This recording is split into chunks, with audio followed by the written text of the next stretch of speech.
Welcome to Smash Writing. I'm Paul. This is Justin. And once again, we got to remind the friendly people that this is Justin's idea. Today we are back with another Bond review. This time, it is on, what's it called again? On Her Majesty's Secret Service. Okay, now this is the first Bond film that, well actually it's the second technical Bond film that doesn't have Sean Connery. Win, good review, good night. Yeah, we're done. We're done. That's all we needed to say about this film. But for laughs and giggles, let's talk about it. Go ahead, Justin. We open up, you get M talking about wanting new gadgets, Q talking about wanting new gadgets, M is trying to find 007. We see 007 following a woman down a mountainside, and she loses him temporarily, and he runs back into her, and she's walking into the ocean. He races down there to pull her out, and knocks her unconscious for a moment somehow, but no. Now they're attacked by two people. He takes them out, but in the fight, she gets away from him. He tracks her down to a hotel. They call her Countess, I believe. Yeah. And that name will change about 3 times. But he does run back into her at the poker game. Baccarat. Baccarat? Baccarat. Whatever. He has to bail her out with money because that money she didn't have. But anyway, So classy. he goes up to her room where he's attacked by another guy. He starts interrogating her in his room. He goes like, what's going on? She's not telling him. James Bond stuff happens. You kind of find out though that she has a bit of a death wish though. But the next day, he wakes up and she's gone. Not Connery Bond wise, but Bond wise stuff happens. We'll say. But Sounds about right. he goes to leave, but he gets abducted by two guys who takes him to Draco Construction. It's the second biggest criminal organization behind Spectre, and it's Therese. Is that he wants Bond to marry her and kind of like dominate her, kind of deal, like break her will. That was weird. That's weird. Connery would love that. Yeah, He would be all for. Connery would be for it. This Bond is not for that. No, that's why Connery came back, because he read this plot. He's like, I could "What have have you been doing?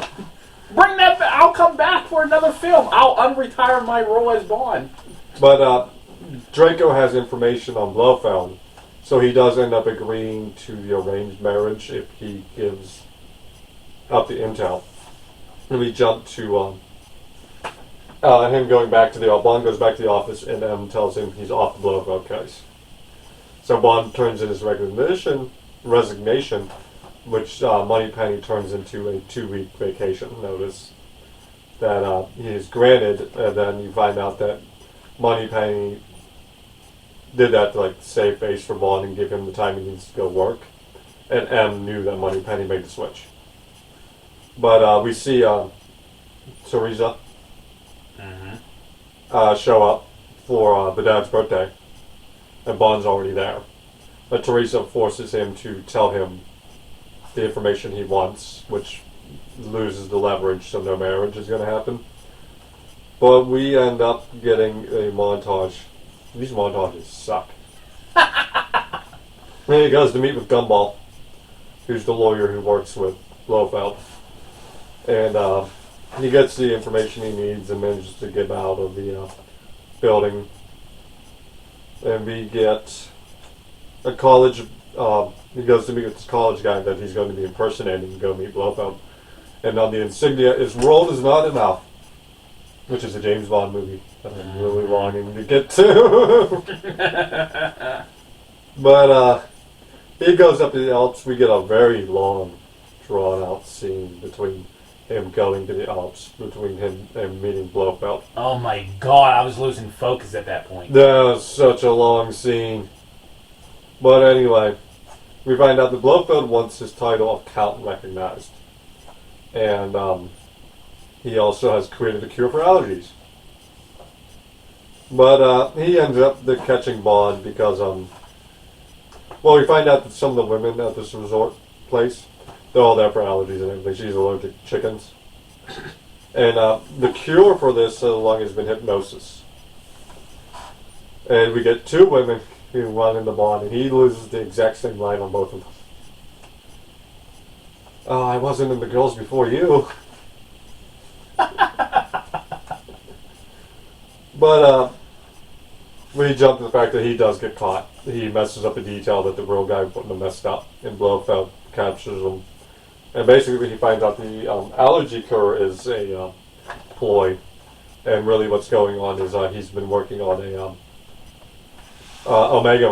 virus Omega. And it's going to make everything infertile. People, humans, animals, plants.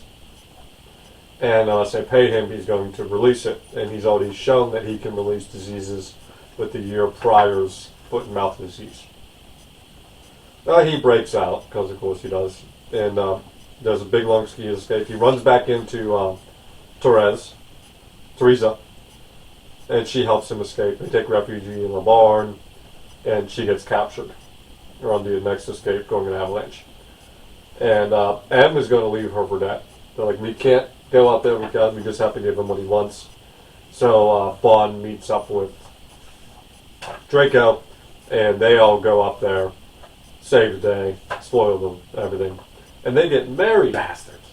Therese and Bond get married, and as they're driving down the road, Bond and the one woman, I cannot remember her name is, drive by, and they kill her in a drive-by. So we end on that note. Short marriage. Yeah, the best kind, you know. Just picture Austin Powers. I'm single again. Okay. There was. First off, let's focus on the action scenes. The action Fight sequences are hilarious. Not horrible, just hilarious. Because. Well, they're bad. They're bad, hilarious, okay? They're funny bad. Funny Not bad. Just bad we've been dealing with. The action, the A young Steven Seagal is taking notes. The action to me, the fights were better, but the editing was bad. And it's also sped up. Yeah. So everyone looks like they're much faster than what they really are. Right. And I mean, that's a technique you see now, like this time frame. So It has been mastered by the great Steven Seagal. Now speed it up. Yeah. So the fights themselves were fine, but the editing and everything speeding was 1 minute like he knocks the guy on the ground, and then the next scene they're back to fight. You're like, wait a minute, let me see him get up. Like, how did they just? He got knocked out, and he's already back in fights. He's like, they must have like cut and it's like, let's start back where we were at. So I do like the story here a little bit better. Yeah. The story was good. It was entertaining.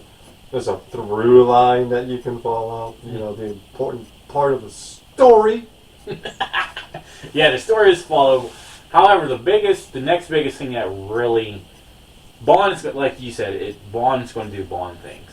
That's part of Bond's character. Sean Connery, at this time frame, just kind of like embraced it as it was just. Whoa. Let's talk about this new Bond we're talking about. George Lazenby. This Bond is so much better than the last Bond because the last Bond is a sexual predator. This guy felt more flirtatious. There was much more back and forth between him and the women. And it never felt forced upon that.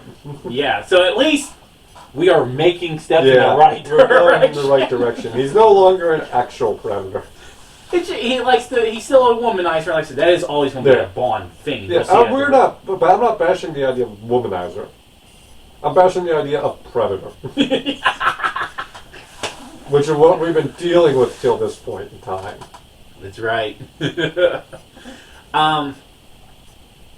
Really, I gotta be honest, the biggest knock with this film... I don't even say the Bond girl in this movie is the best one so far. Teresa, Corteza, whatever her name was. They say 3 different names for her in this movie. Poor editing there, right? But, well, I think one is an alias. one is a nickname and the others are actual names. Actual name, yeah, yeah. But Obviously, she's the daughter of a leader that's second behind. Yeah, she's daughter of a huge criminal organization. So of course she's going to have multiple names. She feels more capable than any of the women and most of the men in this franchise so far, and including Connery. I agree. She's fighting back. She stands on her own. And it's the first time we've gotten it in this franchise. Maybe in Casino Royale. I didn't watch that movie. Here's the overall knock. This movie is no doubt taking steps in the right direction. Yes. See, this movie is what I thought people James Bond movies were going to be like. Right. Too long, but good. It's great because, Sean Connery gets all this praise as the original Bond, and you always hear me like, I got to give some love to the original. Not this time. No. Not this time. I'm backstepping my belief we'll here. Give some love to Lazenby. Yeah, and you know what? The biggest knock for me for this film is that it was super long. This was very long. So they stretched it out. It's nothing against George Lazenby. Actually, we know Sean Connery's going to be back for one more film. Well, it's technically two more films, but he's coming back he's going to be in the next film we watch. I actually wanted to see more. I wanted to see what George could do with the role. This was all he did. Yeah, he was just a one and done guy. But yet he gave a Bond a new. It felt like this fleshed out Bond more than we've gotten. Yeah. So it's tragic that my biggest fear is, because we have not watched the next film at this point of recording, obviously. My biggest fear is we're going backward. We're going to take two steps back. This George Lazenby took a step forward. Now my fear is we're going to come right back to where we were at. This one, I like the gadgets and everything in this movie. They had a lot of gadgets. It felt like more spycraft here. Like, you had that moment where he's breaking in the his name's Gumball, and I'm calling him Gumball. Gumball, when he stepped out of Gumball's office and that guy had all of his stuff craned up to him. And when he was done, he had it craned back down. Yeah. It felt genuine spycraft here. Which we really haven't seen in this franchise. Like I said, we're getting into the 70s. We're getting there. We are getting there. It seems so long ago that you came up with this idea. And I embraced it because I'm like, hey, I never had a problem with Pierce Brosnan, which I would safe to say is your favorite Bond. Yeah, certainly. We'll see if anyone can change it. My favorite Bond is Daniel Craig. You say that because you haven't watched early Brosnan yet. We will see. They will change. I promise you. We will see. Change. But I don't have a problem with that one. So when I agreed to doing this with you, I was like, okay, let's see what these other Bonds are about. The original, the 70s and the early 80s transitioning into Pierce. Let's see what these ones are. Up until now, it's been a giant regret. Yes, it has. This film wasn't bad. This film was probably a standard review for us. We watched it.